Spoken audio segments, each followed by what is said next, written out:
I always felt like this kind of pre-fight kind of things should be talked about, even though he didn't explicitly talk to us about it in class. It wasn't necessarily part of the curriculum, but every so often he would kind of bring certain things up like that. And then he would also mention like, but this is more dark. This is more dark side. And I thought, dark side, what's that? I'm like, is this Star Wars? But every once in a while, he would talk about material or approaches to things and say, this is what you would do, or this is how some people would do it, whether it was like ambush and you have no chance of even knowing what's happening. Or he would describe, this is one way you could do it, but this is more dark. And I'm curious, like, he didn't show much, if at all, in third gen dark side or anything dark per se, but it sounds like first and second may have had that element.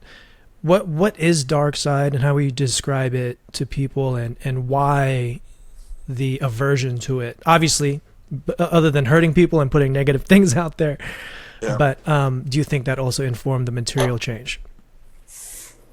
Jason? Yeah. Yes. Yeah, I do. I do think it was part of his catalyst to build into something different than what he was doing. I do believe that there was, because like I said, there was that interview that he did put out a couple of years ago, right before he passed. Or somebody put it out right after he passed, I think. Okay, I haven't seen this.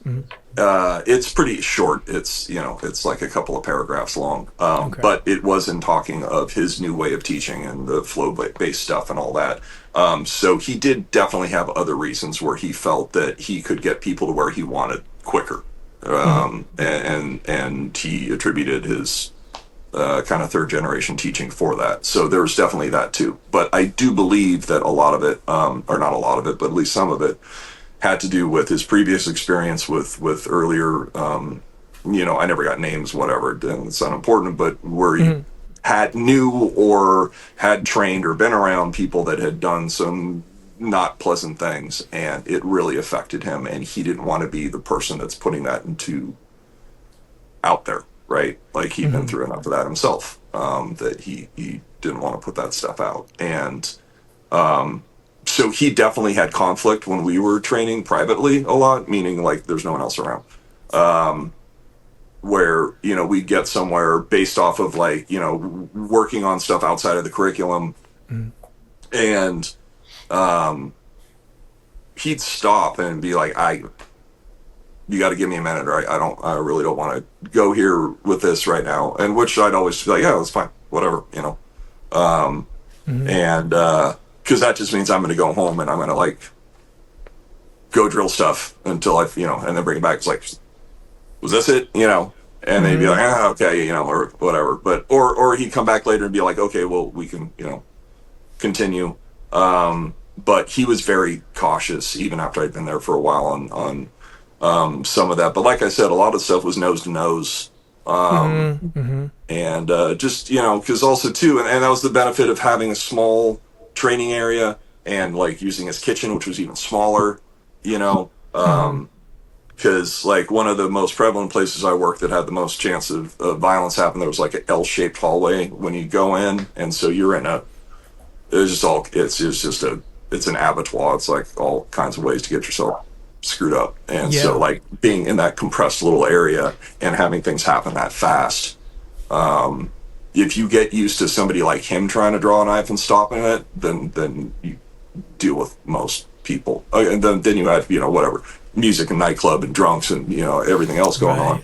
It gets your success rate gets lower and lower. But if the speed that you're used to is him, then the whole world kind of like gets turned down a little bit. Gets more manageable. Yeah. But there's always something new under the sun, though. There's always something new under the sun, and that's the thing. If you've never seen it before, you're not going to know what to do. Yeah, everything works once, Right. Yeah. Yes. Yeah. Just curious as to does that mean first gen and second gen are inherently, darker, because so much of at least third gen and what people might identify as Sonny's art is, some people say, oh, you guys do the dance thing, right? You do the back and forth thing. I'm like, yeah, I mean, it could look like a dance. And where I was younger, I'd be a little more defensive of that comment. But nowadays it's like, we're obviously not seeing what's happening, but also your opinion doesn't matter to me. But there's two kind of questions there for me. It's just like, did avoiding the dark side basically render his art a little more approachable and more dance-like? And did it also take the edge off of it? I think it gave you more tools, but you had to find more stuff. Yeah. Okay. You could find all of it, but you had to work. You had to think about it first. It's like I said, if you were 80-20? A machine, if you were a machinist and he gave you the 80%, the 20 is super easy. Mm-hmm. But if you're not a machinist, you got to learn how to be a machinist first, and then that 80% is going to be easy for you. Are we attributing the 20% to being killer mentality? Sure. Or experience in that, or already having been through that kind of stuff, and based with other stuff, because I came in being okay at a bunch of different things. Not great, but pretty good at a bunch of different things, and just having forced the experience part of it. But I still had to work, and that was the only reason why he kept showing me that stuff, is because he would be like, like I said, he'd show you how, here's 80%, and then I'd go home and like call up the guys that I train with, like, let's do this until it's not stupid, like do this until it's like it's consistently working, and or if it was something specific, like build a dummy for it and work that, is this what you're talking about? I'd be like, yes, okay, let's move on, we'll do more, But anyway, Ren, you were gonna say? I think the whole goal was to take off the edge of it. That was what I believe in my heart that he wanted to do, take the edge off so that he can teach you more, show you more, so you guys can experience more in that environment, to take the edge off, take the aggression off, to be able to have a conversation, so that you can do that. So and everything else, that 20% you're talking about, is your personality. All that stuff was in there in the first gen, if you will, but I didn't have that in me, if you will, to want to. I that wasn't me. That wasn't my personality. That wasn't my frequency.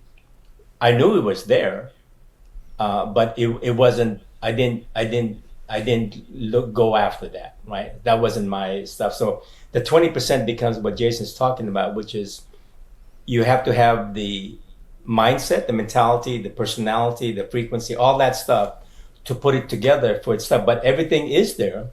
But to get there, you have to learn the foundational stuff, the third gen stuff, the third flow stuff, so that you can. But if it's in your personality, of course you can find all these other things. Right. Of course, that. But you also have to be able to pull the trigger. And this is the big part about that. Can you pull the trigger? Can you do what you in your mind? Most people can't. Right. Most people can't, and they fall apart at the sight of a cut. Their blood, their own blood, all that stuff can be in the picture. So all this dark side that you're talking about, it's you have to kind of take that out of the way so that you can learn the flow. The going in, getting out, all that stuff is absolutely all the things that you learn. All the other stuff is a byproduct of your experience, your mindset, your frequency, all that stuff. And can you? That's the question that Sonny asked Jason. Can you do that? Can you go out there and do it? Let me see you do it. Right? And a lot of people, won't be able to do that. Right? You have to be in that place in your head. This is a life or death thing. And in that position, can you pull the trigger? Can you pull the trigger? Right? And that's the big question that you got to ask yourself. Do I live in that environment? To me, no, I don't. But Jason did. Mm-hmm. So he had to do that. That's part of his survival mechanism. I was in that light where I had to defend myself. Now, could I have? I have no idea, right? Mm-hmm. So you have to kind of ask yourself, that 20% has to be all the variables that each of us have. Yes, you can look good doing this thing. People don't understand that. The people that say those things, Greg, are the people don't understand what you're doing. Mm-hmm. They don't know. They don't know. They don't have an inkling of what's going on. Mm-hmm. Right. Right. Mm-hmm. And so I don't mind. I didn't want that to be a preachy kind of stuff, but that 20% is really all where everything comes together for you. You put it in that crucible, right? You have all these tools. You have put it in that crucible, and then you have to. And this is Sonny's question: can you pull the trigger? Can you take somebody out? Can you do that? Mm-hmm. And that's the part that you have to ask yourself, and that's all individual. Right. People Absolutely. can talk. People can talk. I can do this. I can do all that stuff. But at the end of the day, if your life was on the line, that's a different story, True. right? And anyways, I didn't want to get dark that way, but that's part of Sonny's asking us about the dark side, Mm-hmm. right? Can you do that? And if you can, why are you even here? But you can't teach some of that stuff if that's all you have in your head. You have to let that go for a little bit, and unless there was some reason for it, where Jason he's trying to survive coming home. That's Right. something else. That's something else, right? Mm-hmm. And then there's the rest of us, who are, some people, your students, right? You got to ask yourself, Greg, are those students, are they, can they? I mean, I looked a couple of your students. They're some of these They're students nice people. Yeah. They're nice people, Yep. right?